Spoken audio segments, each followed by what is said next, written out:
Alright guys, welcome back to another chapter in 1 Samuel. We're in 1 Samuel chapter 22 where the header reads, David at the cave of Adullam. You can see that I'm back here in my office. Last week or so has been absolutely crazy. I'm blessed to be able to attend. Just got done watching the first half of our boys' baseball game, and then I'm going to be heading to a concert here at about 7 o'clock to go watch our high school and middle schoolers put on a band concert. So I'm going to go ahead and start chapter 22. Again, this is 1 Samuel, and the header reads, David at the cave of Adullam. We're going to go ahead and get started. So David left Gath and escaped to the cave of Adullam. Soon his brothers and all his other relatives joined him there.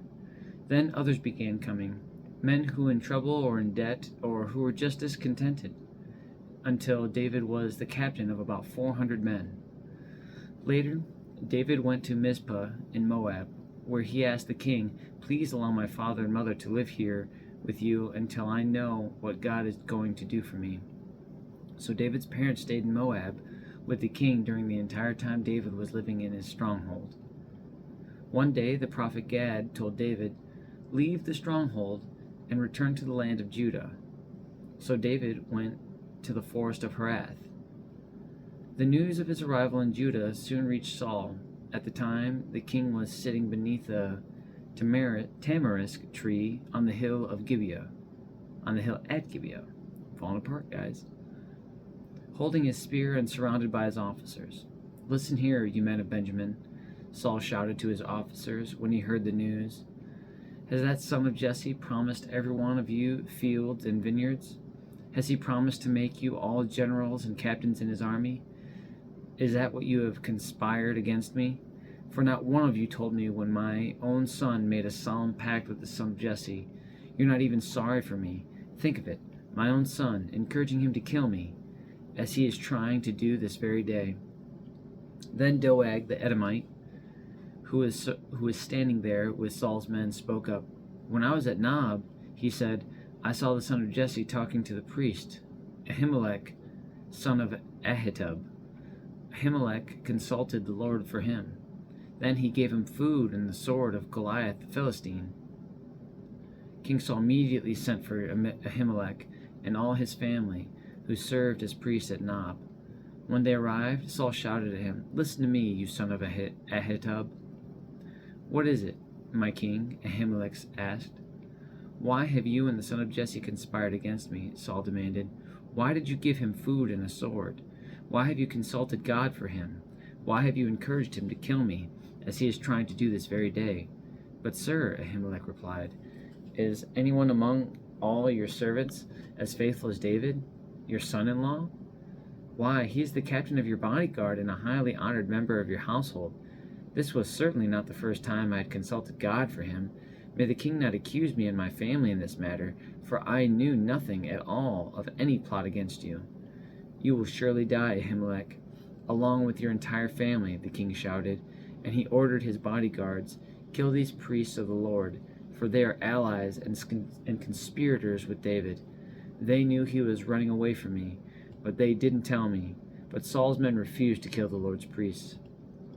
Then the king said to Doeg, You do it.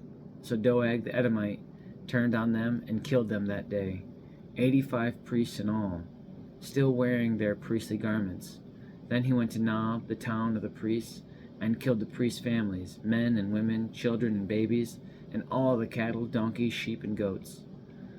Only Abiathar, one of the sons of Ahimelech, escaped and fled to David. When he told David that Saul had killed the priests of the Lord, David exclaimed, I knew it. When I saw Doeg the Edomite there that day, I knew he was sure to tell Saul. Now I have caused the death of all your father's family. Stay here with me and don't be afraid. I will protect you with my own life, for the same person wants to kill us both. And that's the end of chapter 22 of 1 Samuel. What I think is most, how do I want to put this? What I think is most outrageous in Saul's stance and what he just did. the fact that he had certain stances, and when he was fighting his own enemies, picked through what they wanted to keep, picked through and like made choices and kept a king alive and did certain things that he shouldn't have done. For him to blaspheme against God, not only to attack someone who's innocent, but to also hold someone as guilty who is also innocent. Not only that, but kill 85 of the priests among that, and then their entire families, and then kill all the cattle, donkeys, sheep, and goats, when previously instructed by God not to do certain things, not to keep certain animals, not to do all the things that he had lost favor for. He strikes down an entire family and all of their household and goods and everything. That is such a disgusting act. It's so crazy. And the crazy thing is that after all that sin, after all the things that we all do, God still wants us. He still picks us. He sees. Now sometimes, and I think it's happening in this case for Saul. We know some other written stories. The Pharaoh in Egypt, where he comes out and says he hardens their heart. They've eventually gone to a certain point that to have the outcome that God desires in his will, and their continued neglect for his word, and the whole process that he allows us to partake in for his glory, but also for our victory.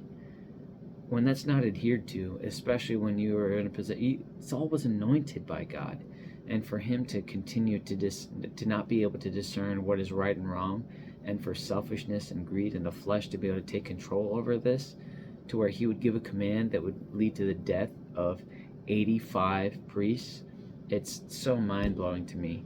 And I'm just so humbled that God continues to love us through these things, while giving us enough. What do I want to say here? Giving us enough freedom to make these choices on our own, regardless of how bad they may be. That's how much he loves us. That is so difficult as a parent, and I'm just blown away whenever I continue to see more and more examples of all this. But on that note, have a good night. God bless. I love you. Jesus loves you. And I'll be back for chapter 23 of 1 Samuel tomorrow, where the header reads, David protects the town of Keilah. And so, have a good night and God bless, guys. I'll see you tomorrow.